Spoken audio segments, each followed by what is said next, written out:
The Cairns Foundation and the Volusia County Business Incubation Program, powered by UCF, welcome everyone to the Cairns Foundation Innovation Challenge 2020. Today, we're proud to present 6 teams from Daytona State College, Embry-Riddle Aeronautical University, and Stetson University. But before we start with the challenge, I would like to share with you a video from last year's event. Then I'll bring to the main screen our last year winner, Bryson's picture. So I'm gonna share the video. Okay, please mute yourself, okay? Because I hear some noise.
Oh, that was kind of cool. I miss you guys. I miss to shake your hands. I miss to give you hugs, but I like this format so we can have a lot of people who is not in town right now.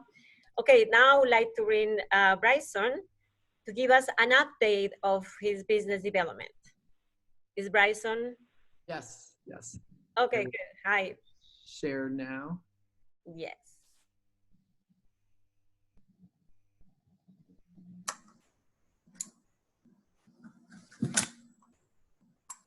Perfect. Okay, everyone, thank you so much for having me. I appreciate it. So my name is Bryson Pritchard. I was grateful enough to be last year's first place contestant at the Innovation Challenge. So I'm the CEO and founder of Dyad Syringe with Pritchard Innovations. And I've worked at Halifax Health in Daytona Beach for about 2 years or 3 years now in the medical intensive care unit. And it's during that time that I saw a problem with the way that we administer medication. So I was actually during a cardiac arrest. I remember looking down on the floor and seeing it littered with syringes full of normal saline. And that problem arises by how we give medications in healthcare right now through IV access. So if you look to the left, this IV, you are given a medication with 1 syringe, and then you use an entirely different syringe full of normal saline to flush the stagnant medication into the vein in your hand. But that poses a couple of risks to the patient, such as bloodstream infections, time is an issue, waste is an issue as well. And so my solution was the Dyad syringe. So it's a 2-compartment syringe. The second compartment in blue is saline, and then the initial compartment, which would be filled with medication, is in red. And then you would puncture into the secondary compartment, which allows you to flush the entire syringe and medication into the vein with just 1 syringe. So my milestones achieved from last year is I did a bunch of market validation. I completed my first working prototype. I filed for provisional patent status, and then the innovation challenge happened. And so I was, granted the opportunity to be able to file for my utility patent and continue conversations with licensing partners. And so over the past year, I've spoken to 2 companies. One is SteriCare, so they're the largest private equity-backed syringe manufacturer in the U.S. We got all the way up to conversations about, my royalties and licensing agreements. It was a pretty much a soft agreement. In about 2 weeks for me to fly out to Texas, where they are located. They had a liquidity event, considering they are private equity backed. And then I continued on with my search for partners with licensing, and I spoke with Beckenden Dickinson, BD, which is the largest syringe manufacturer in the entire world. They own the majority of the market share in multiple markets across the world. And I spoke to the CEO, and they're incredibly interested in the product. They are waiting until I hear back from the United States Patent Attorneys, or the Patent and Trademark Office, with my patent that I submitted. So here it is. So this is what all of our conversations are kind of revolving around with the licensing agreements. And then my plan forward is to identify ideal licensing partners. With the coronavirus kind of putting a speed bump in the road, I'm able to kind of have a little bit more time to identify the most ideal licensing partner, still make those connections, still looking for partnerships.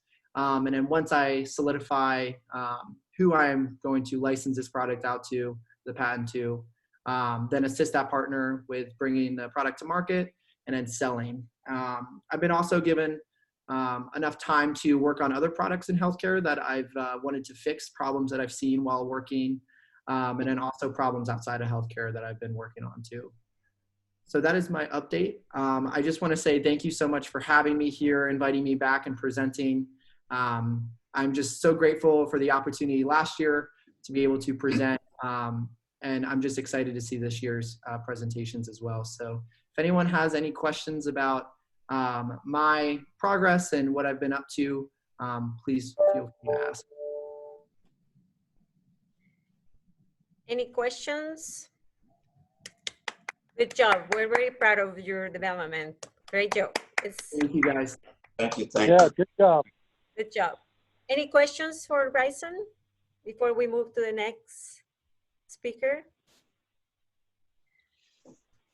Okay. Did you have to travel places to accomplish what you did? Yeah, so I'm grateful that the patent attorney that I used is local. He graduated his MBA through Volusia County. So he is located just on the other side of Florida over in St. Pete. So not much traveling involved with the patent. And then as well with the kind of finding and starting to negotiate licensing agreements. Florida is not the largest with manufacturers of syringes. Usually it's up in the Northeast or the Midwest. So I've been kind of just remotely having conversations with those companies as well. So not too much traveling, but hopefully in the near future. Very good. I have a question. Are you seeking financial partners to move forward?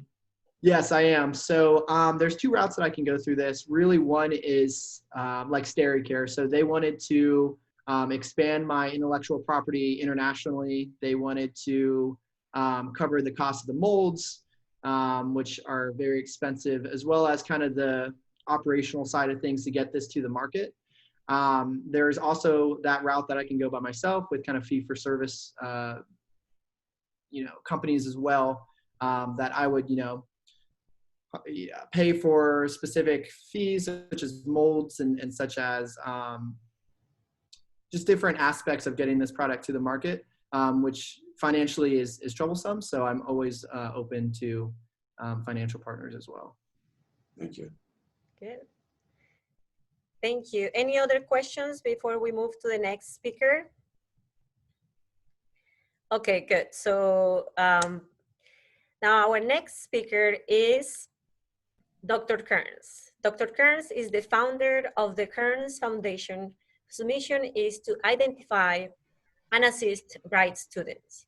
Dr. Cairns received a bachelor's degree in physics from the University of Pittsburgh, master's degree in physics from the San Diego University, and a PhD in marine physics from the University of California. He has started many companies.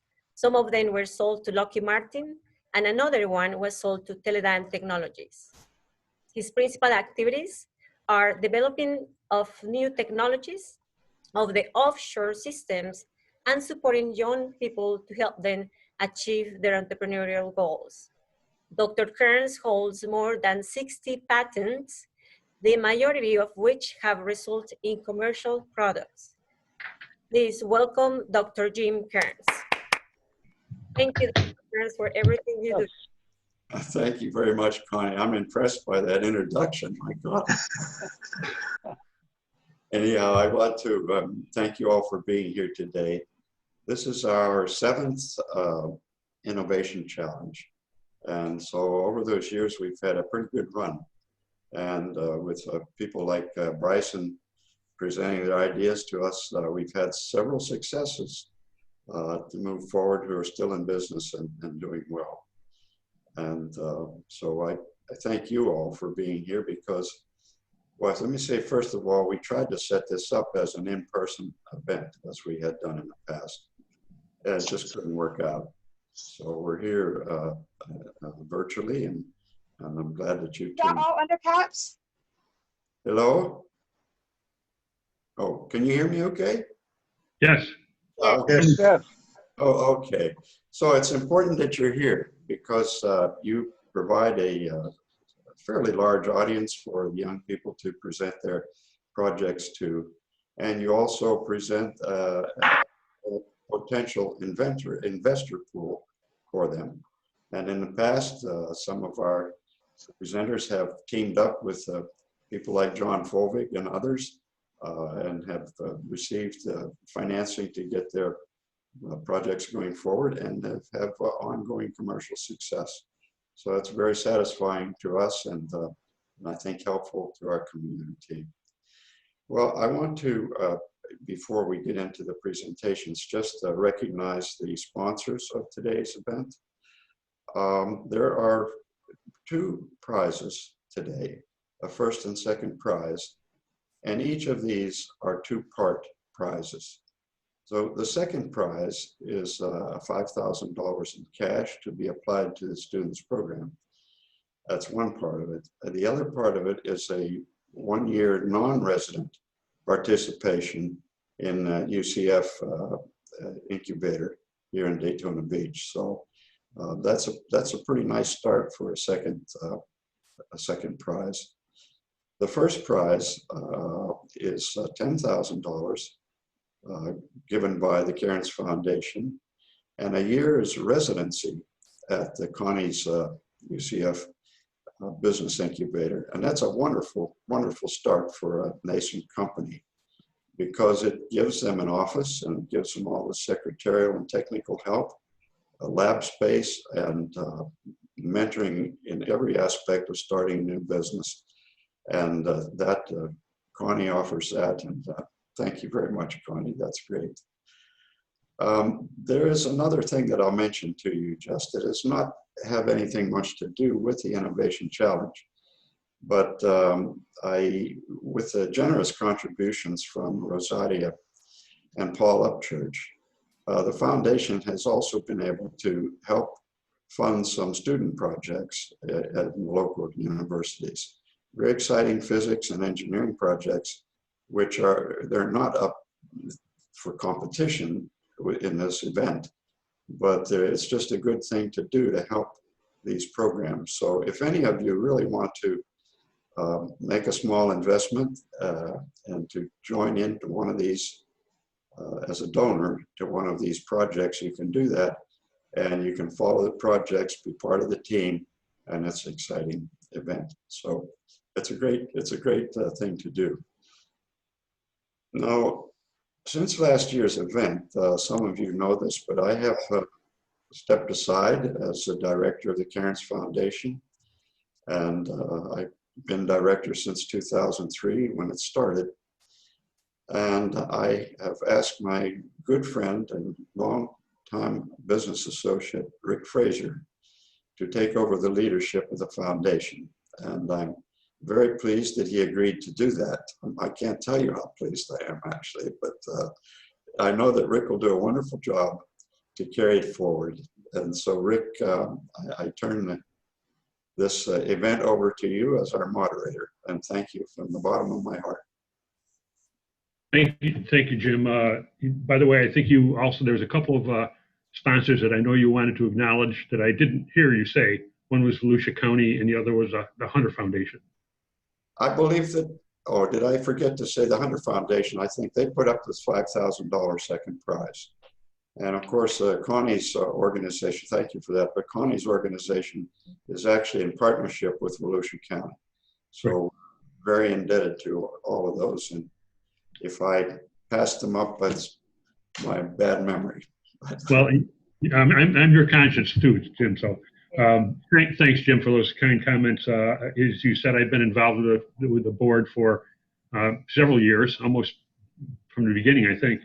And just before we get into the presentations, I got some thank yous of my own. One is to the Cairns Foundation board.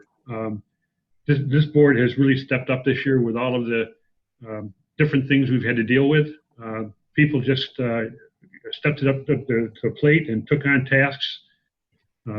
Connie, for one, Kevin, Art, Rosaria. I mean, we just got a great board.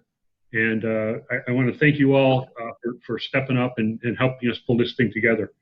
I also want to thank the faculty advisors and the students for your patience and your cooperation in pulling this thing off. It's been, we were going to do this in March, so it's been quite a ride for all of us. And I want to thank you for being so cooperative and patient with us as we did this. And I also want to thank the judges. I think all of them or most of them are on the call. And they'll be getting together around 5:30 to make a judgment as to who the winners are. So again, thanks to all of you for being here and to all of you who stepped up to make this thing happen today. Okay, we're just about on schedule, so I'm not going to slow it up. Our first presentation is the Herbie rake from Kendall Buck from Stetson. Kendall, are you ready? So hold on. One thing, the rules. Remember, you can all pass 5 minutes. I'm gonna be timing you up, and then you stop, and then you're gonna have 3 minutes for questions and answers, okay? Okay, thank you. Where is our first presenter? Okay, let me set up. I think you were just there. Okay. Okay, good. So I'm gonna start right now. 3, 2, 1, go, Kendall. My dad, Gordon, was a chef for 14 years. So growing up, I spent a lot of time in the kitchen. I loved to cook, but the only downside was trying to decide who was going to get stuck having to strip the leaves off the herbs. This was especially annoying when it came to making pesto or cooking with cilantro. For those of you who have used cilantro, you know it's a tedious task to have to individually separate each leaf from the stem. My name is Kendall Buck, and the first product that I have designed is Herbie Rake. Herbie Rake is an easy-to-use kitchen tool that makes cooking fun and efficient. And watch just how easy this is. Now that you've seen a little demo, I'm going to go ahead and present my slide deck. Just to reiterate, the problem here is that stripping leaves off of herbs is tedious and time-consuming, and it often takes the fun out of using herbs or even discourages people from using herbs at all. As you just saw, my solution is Herbie Rake. Herbie Rake is easy to use and it's simple. It saves people time while also improving their cooking experience. I've been on a mission to talk to as many people as possible, and I even conducted an online survey where I found that 81% of cooking enthusiasts would love to buy this product if it was in the market. Cooking enthusiasts love to have all of the gadgets possible to make cooking easier and more efficient. This is similar to maybe pet owners who love to have all of the possible products for their pets, such as these ridiculous products right here. So if people are willing to buy mop slippers for their dogs, then I'm sure cooking enthusiasts would be more than happy to have Herbie Rake for their kitchen. My go-to-market strategy is to target cooking enthusiasts. I'll be doing this by accessing both the physical and digital world. Online, I'll have my own website where I'll have sales, along with selling on Amazon, Facebook, and Instagram. I also hope to attack the physical world one day by getting into trade shows and local farmers markets. But that's after coronavirus, of course. I've done a lot of research, and I found that 4 out of 5 American households regularly prepare home-cooked meals. And there's more than 450 cooking TV shows in the United States. This is a testament that people want to learn more about cooking, learn more recipes, or often spend a lot of time cooking, enough to sit down and watch an hour television show about it. So there's more than 113 million cooking enthusiasts in the United States alone. And all of these statistics together prove that there is a market for Irby Rake. There are 2 competing products on the market, but this is great news for me because they implicitly validate my market. And Irby Rake, of course, is better, and that's because of this handle right here. The handle makes it easier and more efficient for consumers, and the dual sides on the rake also accelerate the process. My strategic partners and advisors at this point are Lou Paris, who's helped me take my idea to commercialization, Tony Gonis, who's helped me with my prototyping, Exometry, which created my professional prototype, Join Fund Manufacturing in China, who I'll be using for my manufacturing moving forward, Josh Delsini and his marketing team, who are going to help me launch Irby Rake and get my sales online, and finally, my IP attorney, Steve Bullock. I've been talking to a company in China, as I had just mentioned, Join Fund, and I asked them to give me a price breakdown for 2 different tiers. The first one being 500 units, at which my cost would be $1 per unit, and the second at 1,000 units, which drops my cost to 80 cents per unit.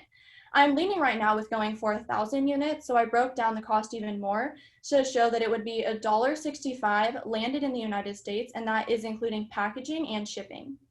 I plan to sell Irby Rake for $9, but only $8.99, of course. And my profit per unit will be $7.34. I'll initially be reinvesting my profits back into the company so that I can expand the outreach of Irby Rake as much as possible.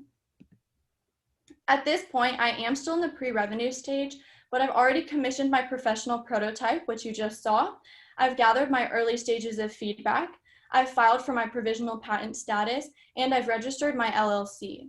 At this point, everything has been funded out of my own pocket, and so I'm now looking for outside sources of investments or bank loans so that I can continue to pursue getting Irby Rake to market. My path forward is to commission my mold and begin my manufacturing process, along with launching a Kickstarter campaign and a social media campaign on Facebook and Instagram, utilizing the help of influencers in the industry. Then finally, and most importantly, selling Irby Rake as much as possible. Help me get Irby Rake in the hands of cooking enthusiasts. Thank you so much. Again, I'm Kendall Buck, the inventor of Irby Rake. Wow, great. 3 seconds left. Good job, Kendall. Thank you. Okay. Good job. Thank you very much. Rick. We got 3 minutes, I think, kind of for Q&A. So Okay, let's time the. Okay, we're gonna start with questions for Kendall now. 3 minutes. This is Jeff. Hi. I have a question for Kendall. Hi. How did you establish your sales price of $8 or $9, whatever it was that you had on your slide? Yeah, so I actually started by looking at the prices of the competing products that I showed and the different variations of them, and they typically sell for about $9 or $10. So I wanted to be in that range, but since I will just be starting off, I didn't want to reach all the way to the high end just quite yet. So that's how I chose the $8.99. Okay, thank you. Second question. Yeah, this is Jack Surratt. Have you identified the mold cost involved? Yes, so the same company that I'll be getting my manufacturing from is the company that's going to commission my mold for me. When we originally started talking to them, they wanted about $2,500, but we talked them down to $1,700 for the mold, and I plan to buy that outright so that I do have full ownership of it, so that if anything needs to happen, I can easily move to wherever I need to. Okay, and is any of that mold cost put back in your cost of goods?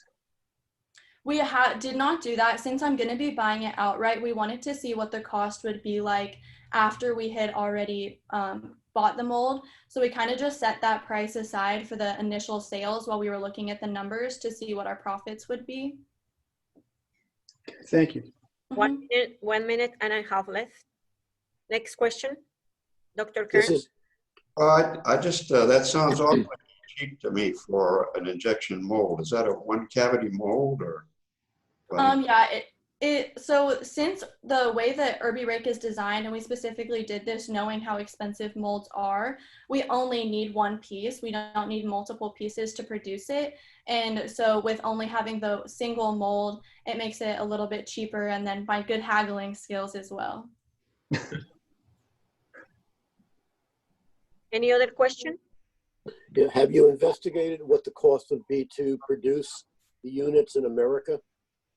I did look at that, especially with everything that was going on with coronavirus, but it is much more expensive. One company that I talked to said it would be closer to $10,000 for my mold because they use like different materials and everything.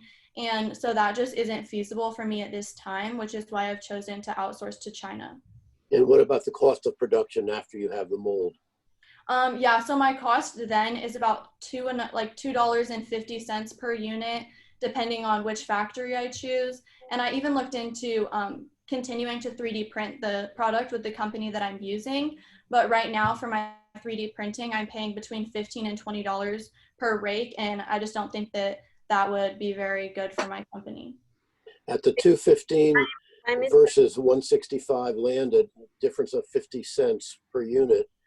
What would your thoughts be on boosting the price to a $9.99 a unit and be able to advertise that it's a made in USA product?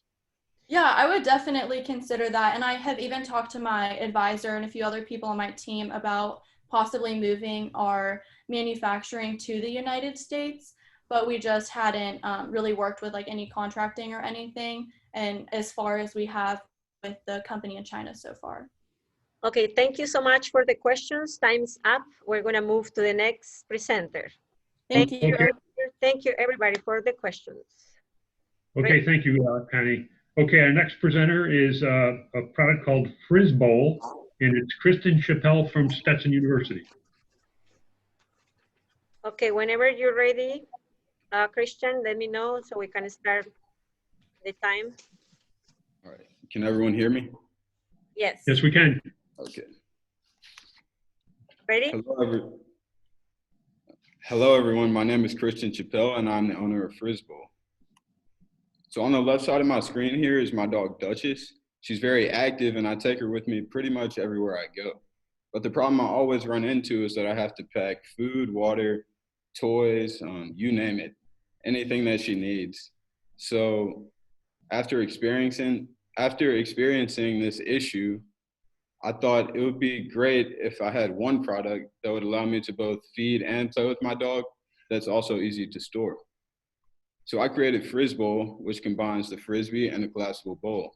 When the two pieces are joined, you're ready to go. And when they're separated, you're ready to feed and throw. So all you have to do is pop the collapsible bowl down, remove the Frisbee lid, and you're ready to feed and play. And once you're finished, simply pop the bowl right back down, reattach the lid, and then you could easily slip the Frizz Bowl into a bag or attach the carabiner, which would be located right here, to your bag or even a belt loop. So there are currently 63 million dog-owning households in the United States. About half of these households are owners of medium to larger sized dogs. And this is my target market because this is the size of dogs that you'll generally see playing with Frisbees. So for my channels to the market, I will be starting in the digital space. So I will have my own website. Then I will also be using online platforms such as Amazon and Chewy. And then I will also be reaching out to animal shelters and pet stores to sell my product through that outlet. And the ultimate goal would be to get into larger retailers such as PetSmart, Petco, and even Pet Supermarket. So two similar products. On the left side, we have the Bosnell Sip and Play, and on the right, we have the Throw Bowl. And both of these products are actually currently unavailable. So other competition would include dog Frisbees and collapsible dog bowls. But my advantages over these competitors are first, sanitation. So I have two different pieces that separate from each other. So you can actually play fetch while keeping the bowl nice and clean for your dog to eat and drink out of. And then also, the Frisbee has the ability to store food or treats while traveling. So my team currently consists of myself, of course, Lou Paris and Kevin Taylor, who serve as my advisors, Steve Bullock, who serves as my IP attorney, and then also Tony Gannis, who has helped me through the prototyping stage. So here I have my cost and revenue, and this is per unit. So the landed cost will be about $4.60, 60 cents for packaging, $1 will be for shipping, and then the other $3 are the sum of the cost of manufacturing the Frisbee and the bowl. Next is Amazon. The cost would be $10. So this will vary, but $6 will be for advertising, and then $4 will be for the referral fee. And then also, again, I will be selling through shelters and stores. However, this cost will vary depending on the business. And then next I have the revenue. So starting with Amazon, I'll be generating $20 of revenue while making a $5 profit. And then from the shelters and stores, I will be generating $10 of revenue while making a $5 profit. And last but not least, also through my website, I will be generating $20 of revenue while making a $15 profit. And all these numbers are actually based off of 1,000 in my initial inventory. So I'll need $16,000 to cover patent, injection molds, inventory, and other miscellaneous costs. And my funding sources include personal funds, reinvested profits, and then a loan if that is necessary. These are all the prototypes that I have created, and I'm currently in the process of finalizing this design. Here's the bowl. Here's the rim. You can see the grooves in it, which then attach to the Frisbee, and you simply place it in, turn it, and it locks. So help me build this active bonding experience between pets and owners. Thank you.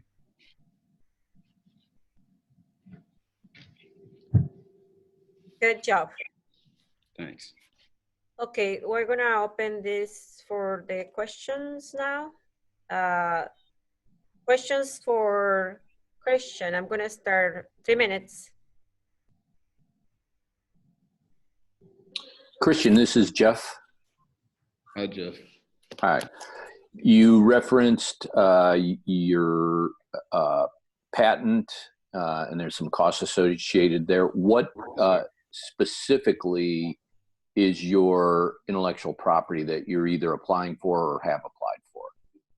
So I'll be applying for a design patent, and based on my conversation with my IP attorney, that will cost me about $7,000.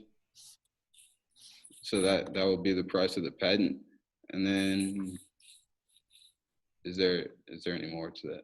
No, that you actually, understanding that you're intending to go after a design patent, that's helpful. Thank you.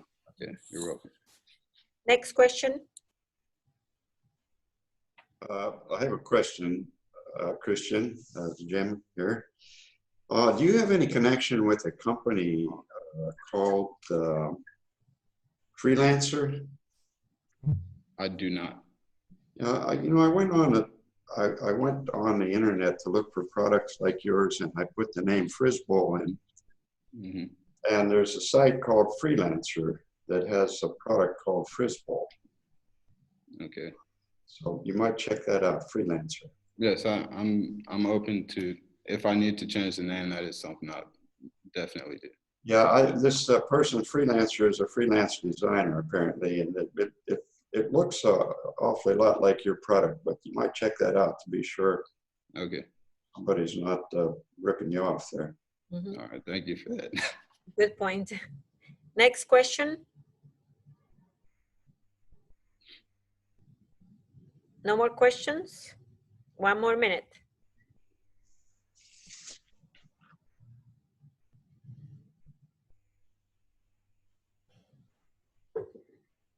Okay, I guess we don't have any other questions. So Rick. Okay. Thank you, Christian. Would you please take your PowerPoint Yes. back? There we go. Thank you, Christian. Thank you, Christian. Okay, we're going to move right quickly on to our next presenter. And I hope I'm pronouncing this right, UBHire from Deja Robinson, also from Stetson. Deja, you there? Yes, I'm here. Hi, Rick. Hi. Okay, tell me when you're ready, so I'll start the time. I'm ready. Okay, 1, 2, 3, go. Hi, my name is Deja Robinson, and this is my business, UBHire, a platform that combines innovative recruiting techniques with social media technology. Judges, if you've ever had to hire a college student or recent grad or an internship or entry-level position, you've probably run into these problems. You get hundreds of applications with resumes that all seem more or less the same. This is by design. They teach us how to turn your job descriptions into resumes that can pass any screening or tracking technology that you're using. The result, your inbox gets cluttered with applications that look the same. To see this problem in action, let's check in on Connie. Connie works for a small business here in DeLand, and she's responsible for hiring an intern. Only 2 weeks into the process, and she's already running into problems. Not only is it taking too much time, but all their applications look the same. They have identical experiences, they've taken identical classes, and it is impossible for her to accurately discern from the applications who would be best fit for her organization. Connie is not a recruiter. She needs to find and hire the best candidate as soon as possible so that she can get back to her full-time job. UBHire is designed for employers like Connie. UBHire is a social media and recruitment platform that uses student data to quickly isolate the best candidates for your position. UBHire is a portfolio-based social media. This means that not only can you see physical examples of students' work, whether that is a logo they've designed or a presentation that they've given, but you can see how they interact within a professional environment, within a social professional environment. UBHire allows employers to authentically assess candidates even before they apply for their jobs. UBHire is for the average employer, someone working at a small business organization without a dedicated hiring staff who recruits entry-level talent, whether that is an entry-level position or an internship. Here in the United States, a small business is a company with 500 or less employees, and we have 30.7 million of those businesses. And to bring that back to home a little bit, in Volusia County, 89% of our businesses have less than 20 employees. The chances of any of those employees being a dedicated full-time recruiter is next to nothing. That is where UBHire comes in. UBHire's main two competitors are LinkedIn and Handshake, but as you can see, UBHire is the only portfolio-based platform out there for college students and their universities. Universities are leaving LinkedIn and Handshake because they're not designed for students or their career needs. UBHire is also designed for the average employer. LinkedIn and Handshake cater to big recruiters, and they tend to exclude smaller employers that 100 to fewer employees and smaller schools in rural areas. We will begin with a beta, we will use no-code technology to build a beta version of UBHire in the Volusia County area to test and validate our hypothesis. We will partner with our 8 colleges and universities to recruit students and the employers that these colleges already have relationships with. We'll bring them all onto UBHire's beta platform to test and validate our hypothesis. Then we will bring in coders and web developers to help us expand and market nationally. Our preliminary revenue model is based on a system that works. Similarly to Facebook, UBHire will spend its first few years investing in its user base, getting students onto our platform. So that means employees will account for about 70% of the revenue that we bring in. 25% of that will be colleges and universities that already spend millions of dollars, each college and university, millions of dollars a year, getting these resources and trying to get them out to their students. And like I said, they're leaving platforms like LinkedIn and Handshake because they're not designed for students. The potential for, right now, advertisement is a very small percentage of our revenue model, but as we build, the potential for that is huge. So that's something that we'll definitely be looking forward to as we expand. 25 UB Hire, I'm sorry? 25 seconds. Okay, thank you. UB Hire is about helping your business hire entry-level talent with ease. The current platforms that are out there aren't designed for our demographic, and they're not well suited for your needs. Platforms like LinkedIn are essentially online resumes. And as we mentioned earlier, resumes are not the best way to accurately see candidates for who they are. Time's up. Thank you.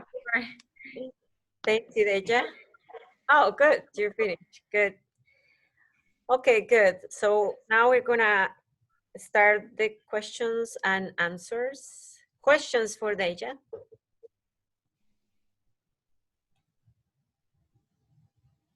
Deja, this is Jeff again. Mm-hmm.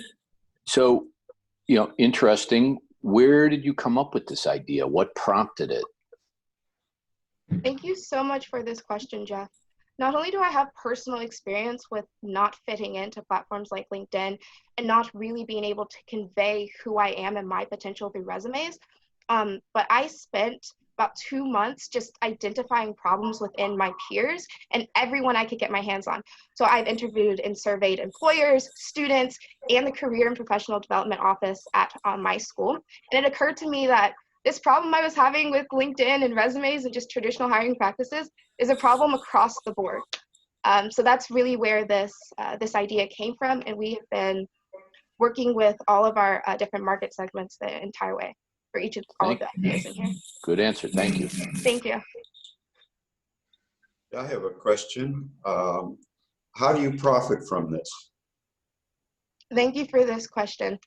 UB Hire will profit by charging employers for access to our student data and our compatibility services. We will also be partnering with various colleges and universities who already spend millions of dollars a year trying to provide these services to their students. So colleges like Stetson will be able to streamline their career services through UB Hire's platform in a way to connect with their students and students elsewhere. Those are the two main ways we plan on profiting now. And as we build our platform, advertising revenue will be something that we'll pursue in the future. Thank you. Any other questions? I see Bruce Mann has a question that he typed in. And then, Bruce, you've taken the question off. But I think the question was, can anybody access this from a cell phone or? Yes, that is a great question. Thank you, Bruce. UB Hire we will start with a website, but UB Hire will be a platform that you can access, students can access on all of their devices. So as you can see here, these are a couple of wireframes that we've mocked up and presented to employers and students. So our goal here is to make UB Hire's platform as convenient and engaging as possible for all parties involved. Okay, you have 30 seconds. Quick questions if somebody else have a question. Very quick. 25 seconds. I do. No, what do you need to get yourself moving forward? Thank you for that question. We need help building our beta version within the Volusia County area so we can test and validate each one of our hypotheses. Then we need access to coders and web developers to help us build and expand our platform beyond the Volusia County area. So relationships are everything, resources are everything, and obviously, hopefully you guys can help us with that. Thank you so much. Time is up. How about the name? How do we come up with the name? The name is a play on words. Thank you for that question. You be you and get hired. Be yourself. Be your authentic self. Don't be hired on an image or a piece of paper. That's where the name comes from. The idea that students shouldn't have to pretend to be someone they're not just to get a job. Okay, Deja, thank you so much for Thank you, Connie. the presentation and the answers. Now we're gonna move to the next speaker. Good job. Okay, thank you, Deja and Connie. Okay, our next presenter is, I'm not sure if this is, it's SIQ ankle brace, and it's Sophie Brunden with Embry Aeronautical University. Sophie, you there? Yes, we are here. Thank you so much for having us. I'll go ahead and share my screen. And today, Isa Diang is also with me, and you will hear her very soon. Okay, let me know when you're ready. Sophie, I'll start the time.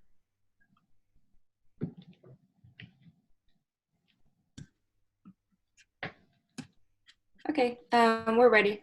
Okay, 3, 2, go. Good afternoon, everyone.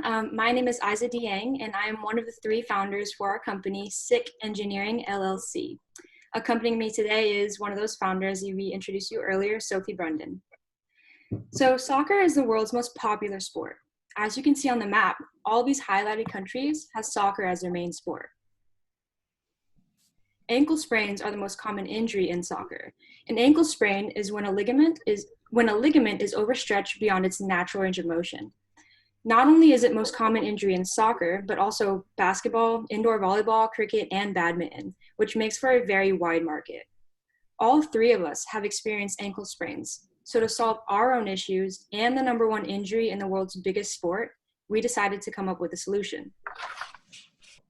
We invented SICK Ankle Brace, which is a customized 3D printed brace to prevent ankle sprains.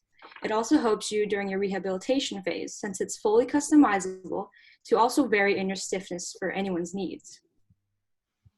This brace is thin, so it fits in any shoe, but more specifically a soccer cleat, which is one of the tightest shoes in the market. The brace is also very lightweight and allows for natural range of motion, so the athletes aren't hindered while performing, for example, kicking a soccer ball.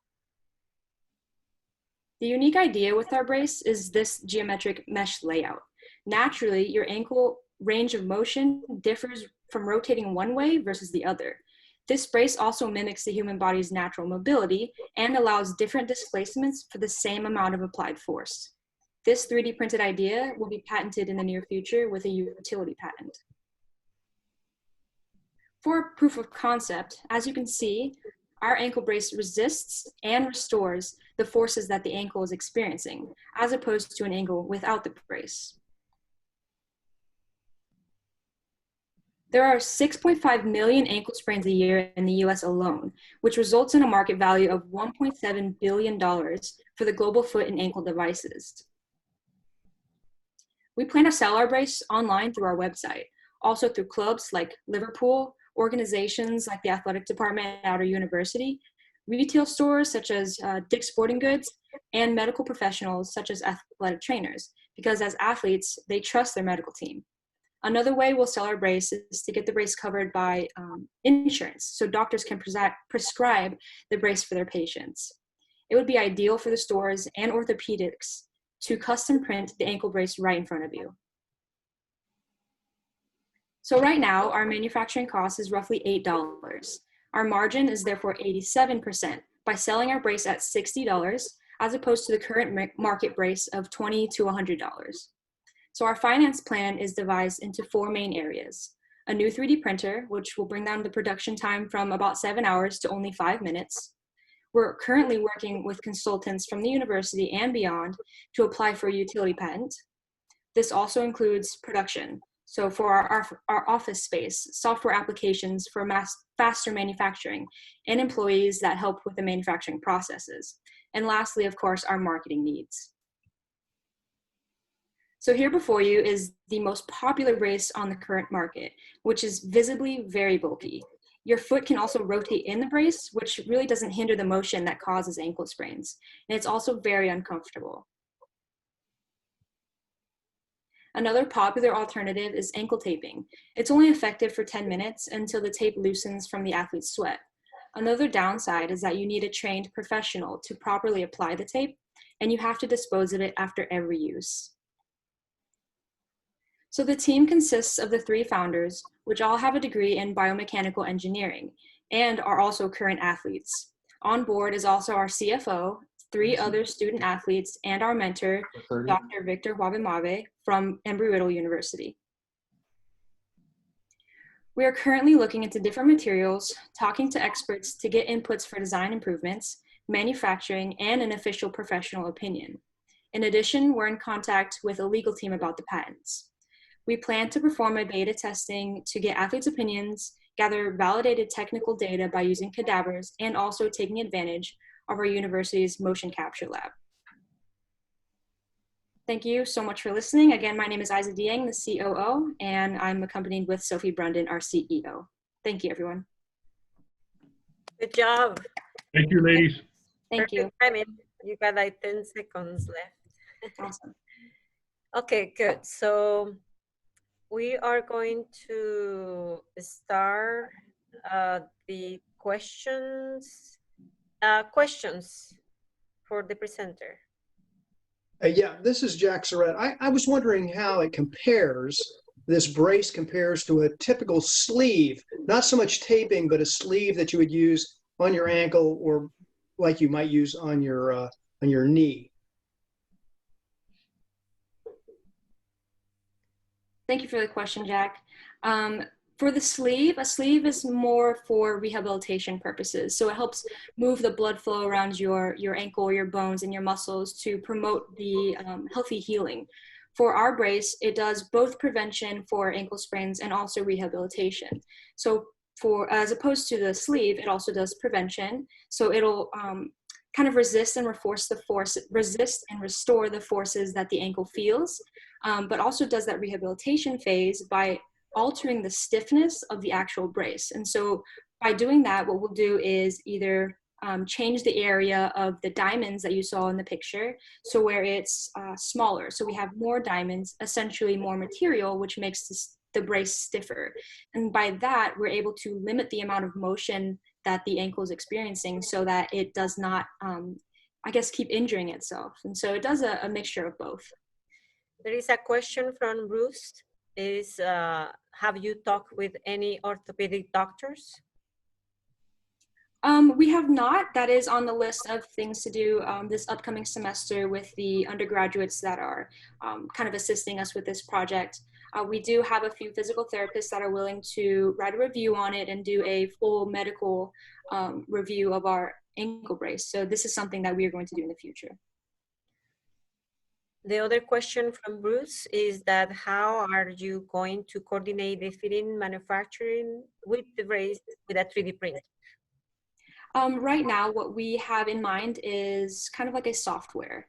And so we are going to start looking at that come the spring semester of next year. And so we want to create a software and work with the software engineers actually at the senior design projects in our Embry-Riddle University. And hopefully we can get some kind of software that will analyze the ankle and get specific points on where we want to design the ankle brace for each person.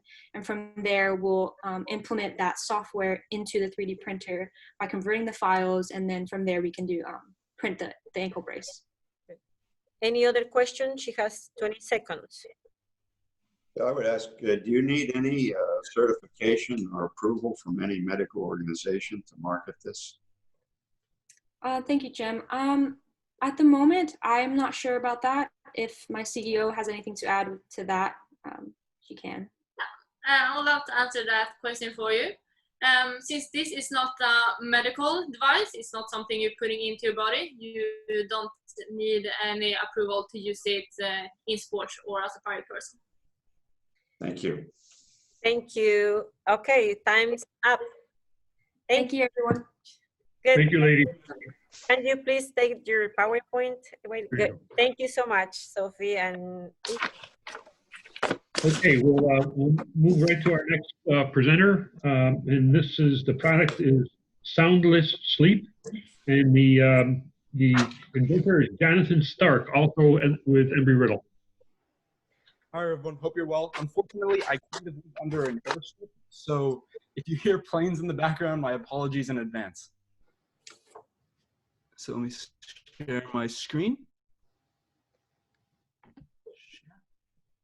I am ready when you are. okay, 3, 2, 1. Go, Jonathan. Hi, my name is Jonathan Stark, and I present to you Soundless Sleep.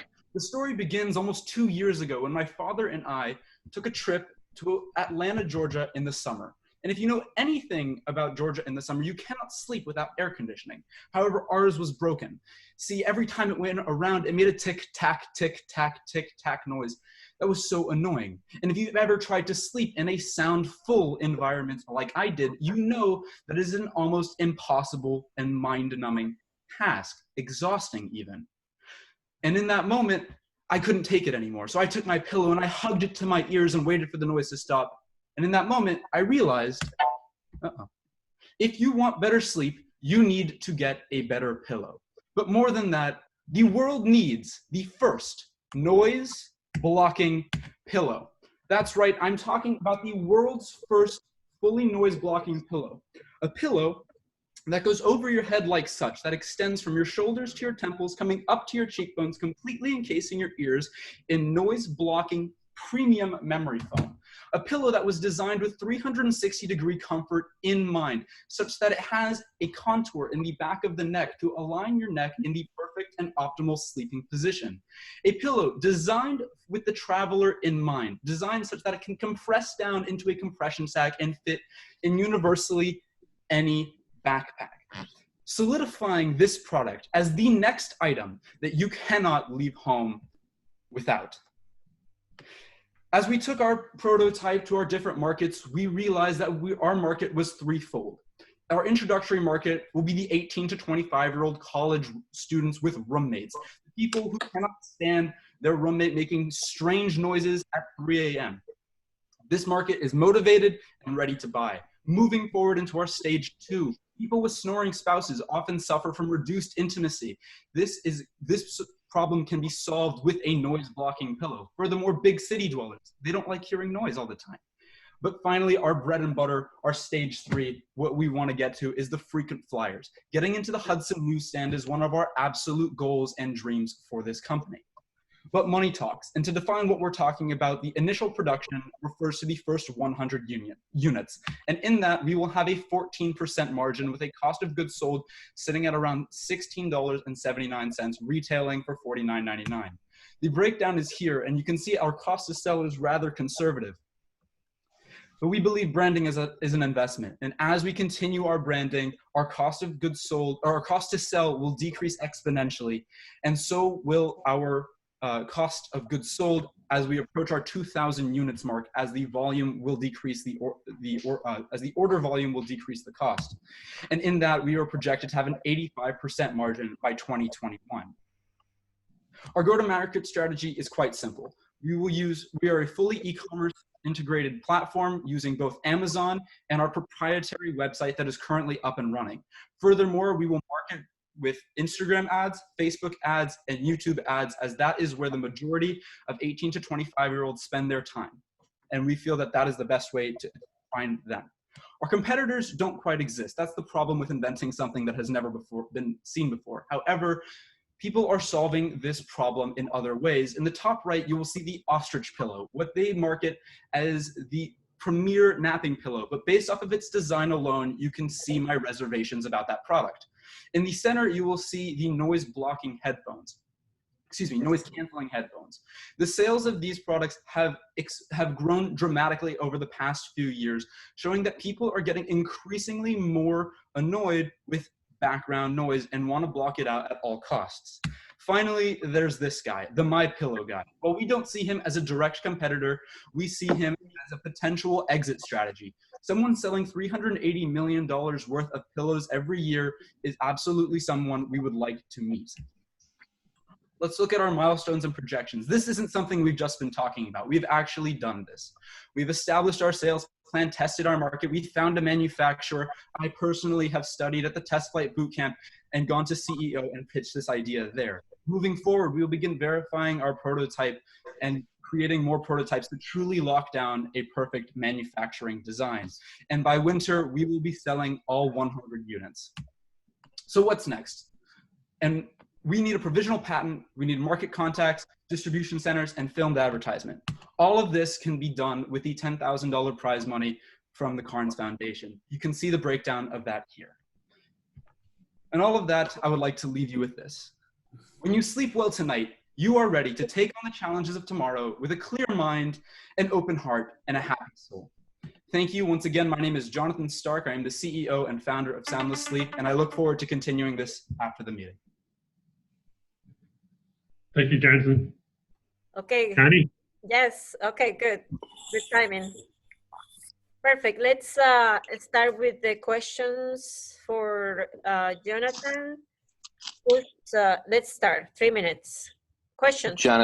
Jonathan, this is Jeff. Can you refresh for me, what is you had a 14% margin in your early phase and then a 85%. What is your sell price in both of those scenarios?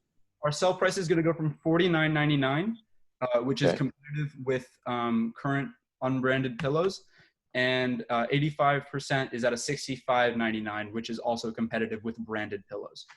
And how do you justify increasing your price in the marketplace?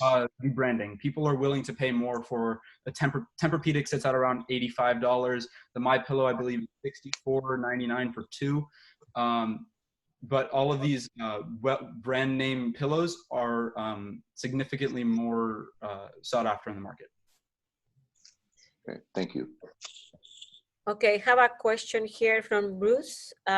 Question is, have you looked at the technology of ANC headphones and incorporation of your product into a pilot?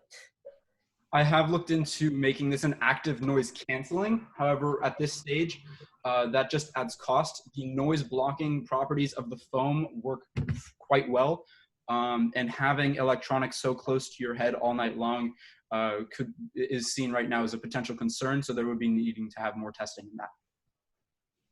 Good. Any other question? He has 1 minute, 30 seconds. Well, I guess I will ask a question. You mentioned that there were no competitors, but then at the outset, but then you mentioned a few other pillows, and there are a number of pillows patented for noise cancellation. Correct. Can you respond to that? Noise canceling is different than noise blocking. Pardon, I misspoke. Noise blocking. Okay, in my patent search, we've also begun that. If we go out, we would be looking for a design patent. The only patent that I've seen come close is a Korean product that also blocks eyesight and goes completely at 360 degrees around the head. So unfortunately, that's all I can speak to on that. Okay, I'll give you a couple patent numbers to look at. Okay, thank you. Later. 27 seconds. Hi, Jonathan. This is Jennifer, and I was just wondering, in terms of a case and a protective for the memory foam, is that going to be sold separately, and how do you have, like, what hygiene products will help protect that? Great question. Thank you. We are currently working on making a pillowcase for this, which is I'm in contact with several upholstery services trying to make this a reality. That case will be fully machine washable. So you pull that case off just like you would any regular pillow, stick it in the wash, put it right back on. Okay, time's up. Thank you so much, Jonathan. Thanks for the questions. Okay, Jonathan, can you get your PowerPoint away? Okay, Rick, who's next? Thank you, Jonathan. We're moving to our last presentation for the Innovation Challenge, and I must say that it took me a while to find Daniel. He has graduated from Daytona State, and he's working. I think he's actually taking time off this afternoon to do his presentation. His presentation is called Sleeve, and this is Daniel Wolf with Daytona State College. Daniel, you there? Yep, I'm here. I'm going to share my screen real quick. Where are you? I cannot see you. Oh, I see you. Okay, good. Okay, Daniel, tell me when you're ready, so I start the timing. We had one other person that was supposed to be in this call, Nick, our other partner, but he doesn't seem to be here. Is Nick in the meeting? I don't know. I don't see Nick in the. Daniel, why don't you get ready to kick off? Just let Connie know when you're ready. Yep. All right. You ready, Connie? Yeah, 3, 2, 4. All right. I'm Daniel Wolf. This is Daniel Brown, and our other partner is Nicholas Burnett. And our product's the Sleet Sleeve, your camping cooler solution. So picture this. You're fishing with all your buddies, having a great time out on the boat. Just actually catch some fish. You throw them in the cooler, close the lid, proceed with the rest of your day, get home, clean the boat up, put the boat away, go on with the rest of your day. A few days later, you go out to your garage and realize that you made a big mistake when you smelled the fish that you forgot in the cooler. Not only did you ruin your expensive cooler, but your day is ruined because you're going to spend the rest of the day trying to scrub that cooler clean, but you'll never get that fish smell out of that cooler. So that's when I got with Daniel and Nick, and we realized that we needed to find a solution. And we thought, what could we do? You know, we all have 5-gallon buckets in our garages, so why not make a cooler out of a 5-gallon bucket, something that will go around it. That way, if this happens again, we can just exchange the 5-gallon bucket and be on with our day. So that's what we did. We made the Sleet Sleeve with a watertight insulated lid and with some modular attachment points on the outside, allowing us to use it how we want, you know. So there's a couple of things like that we use, and that's the story behind the Sleet Sleeve. So the market for sleeve is going to be in the camping cooler market. It shows a 6.4% growth growth rate, and it's a very, very high valued market. The market size is for a single person carrying size cooler. That's no more than 10 gallons. This is a large market, and there's only 5 comparable competitors. Of those 5, we expect to gain 75% control of the cooler sleeve market. This is a matrix showing how we compare to those 5 competitors. As you can see, those 5 competitors lack in multiple areas that we excel in. We plan on using Facebook, Instagram, Twitter, and other marketable places to sell our product and to advertise it. We plan on also using Amazon and a website that we will develop. We want to continue to grow and contact local providers and have local partners around the area to help us sell. We have already reached out to a friend of ours that owns New Smyrna Beach Outfitters, and he's already offered to put it in his stores on his floor and sell it whenever we're ready. We want to produce it from at home with a couple easy sewing machines and just to get the operation off the ground cheaply and effectively.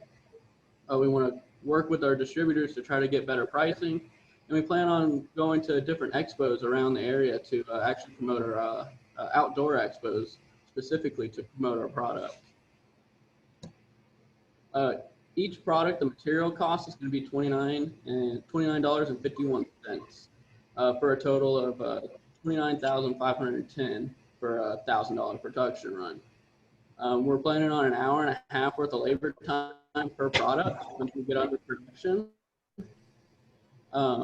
We're hoping, or the unit variable cost is going to be $53.34. That's material, that's shipping, that's pretty much everything that it takes to get the product into the consumer's hands. And we plan on marketing and selling our product for $65 a piece for the initial selling of it to get the product off the ground, hopefully being able to raise the product later on, raise the price later on. First year of funding for 1,000 parts, it would be $53,340 to produce and get the product 1,000 parts into our customers' hands. Second year, we're going to grow to 15%, making it 1,150 produced with a variable cost of $61,341. And we appreciate your guys' time. And these are a couple pictures of our product. We also have it sitting behind us here. It's kind of hard to see, but that is our actual prototype that we have. Okay, good job.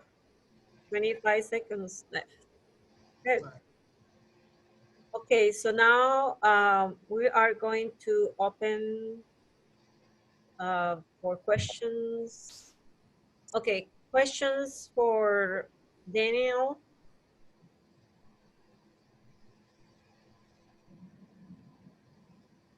So this is Jeff. Jeff. You mentioned that the inspiration was, you know, fish left over in your cooler and, you know, the residual smell and cleaning it out. In the sleet sleeve, you have a 5-gallon bucket.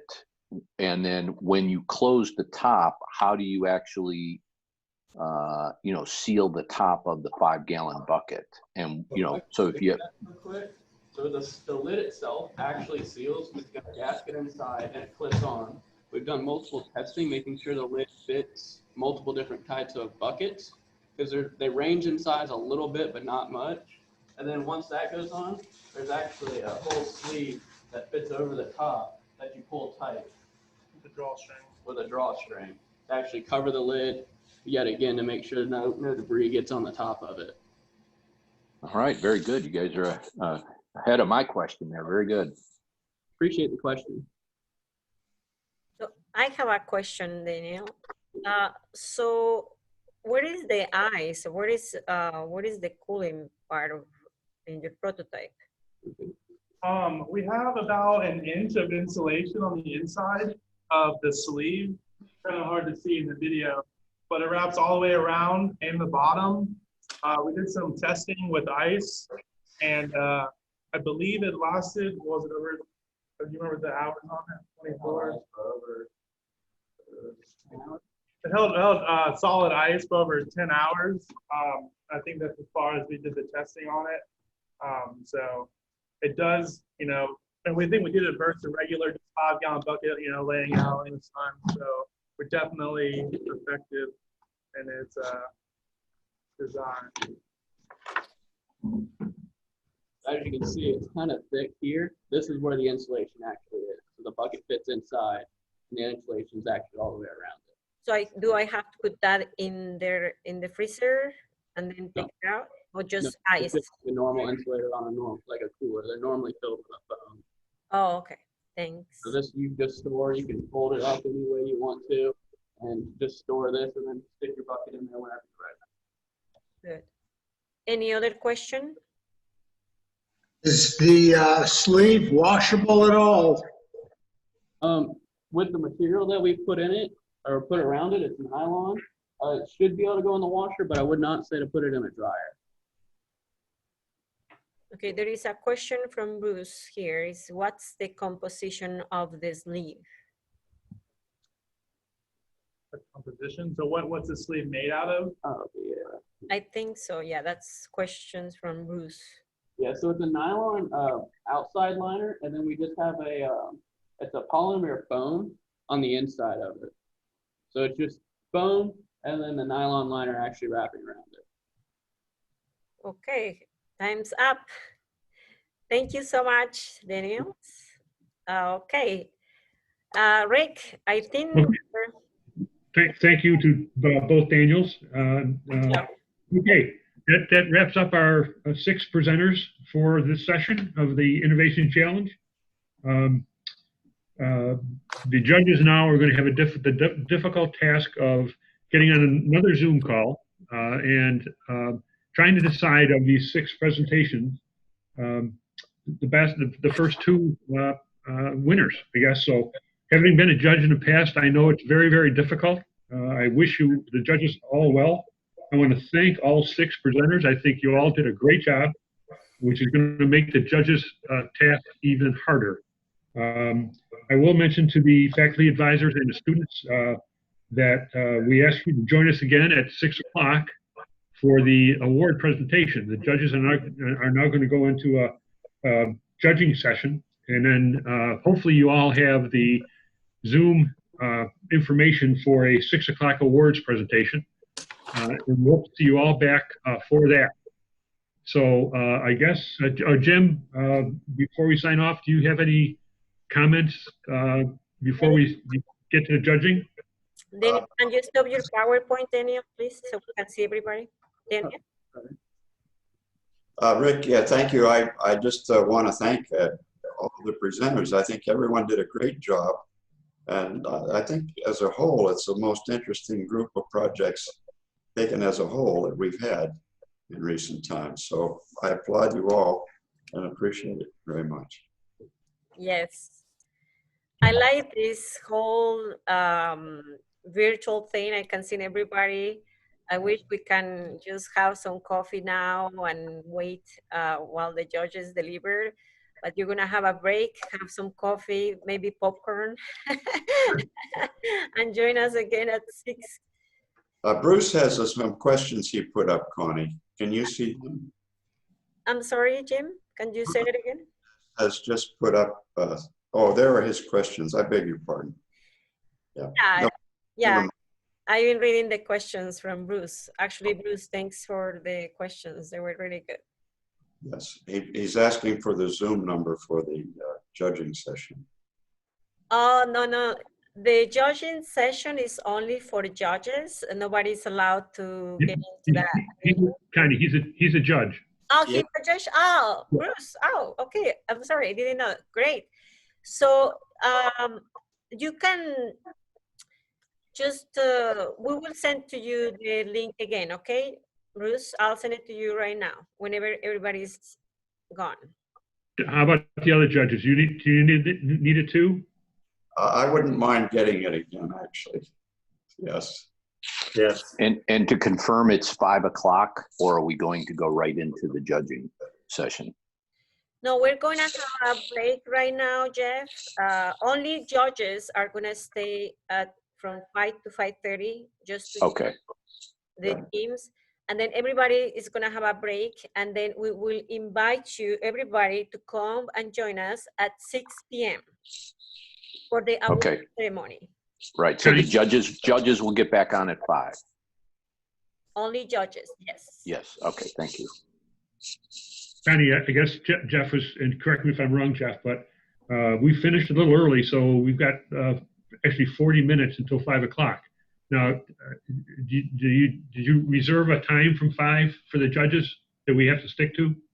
Yeah. So this meeting goes until 4:30, and then everybody's allowed to go and have a break, and then judges will join us at 5 p.m.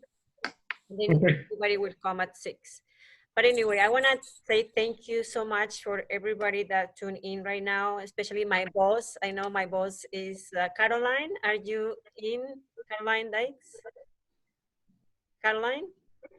Yes, thank you. This has been just so inspiring. You know, I have chances to see our UCF students a lot of times, their ideas. But it's wonderful to see the students from some of the other academic institutions. And several of these products I'm ready to buy. So, you know, great job. And thank you to all of you with the Cairns Foundation. We so appreciate the wonderful collaboration that we've had for a number of years. And you get to work with Connie, which is always a gift for any of us. So thank you, Connie. Thank you, Caroline. And she's my new boss, everybody. I'm so excited about it. Thank you. Okay, good. So do we have anybody from Volusia County in the meeting? Who's another sponsor of the event? Volusia County Economic Development? I guess we don't have anybody from the Economic Development. Good. Awesome. Any questions from the audience before we leave the room?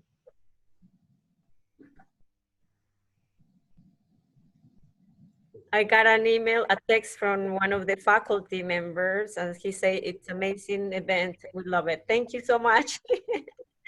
Thank you. Okay, I think we're all ready to go and have some coffee. And I'll see you again at 6 p.m., everybody.